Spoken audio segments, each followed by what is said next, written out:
Bonjour à tous. Je continue à vous partager des extraits du livre du professeur Ratzinger, L'Église, une société toujours en chemin. Le Fils ne peut rien faire de lui-même qu'il ne le voit faire au Père Jean 5, 19, 30. Hors de moi, vous ne pouvez rien faire. Jean 15, 5. Les disciples, comment pourraient-ils dire « Je te remets tes péchés » ? Comment pourrait-il dire « Ceci est mon corps » ? Comment pourrait-il imposer les mains et dire « Reçois l'Esprit Saint » ? C'est justement dans cette absence totale de propriété de soi qu'est fondée leur communion avec Jésus, lequel, à son tour, est entièrement au Père, uniquement pour lui et en lui, et ne subsisterait pas s'il n'était de façon permanente un venir du Père et un se remettre au Père. Le rien qui leur est propre les entraîne dans la communion de mission avec le Christ.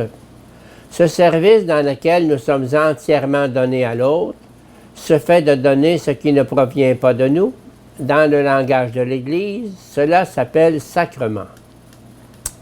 Sacrement, cela veut dire « je donne ce que moi-même je ne puis donner ». Je fais quelque chose qui ne dépend pas de moi. Je suis en mission et je suis devenu porteur de ce que l'autre m'a transmis. Le ministère sacramentel de l'Église ne fait rien d'autre qu'exprimer la nouveauté de Jésus-Christ et la maintenir dans son actualité à travers le cours de l'histoire.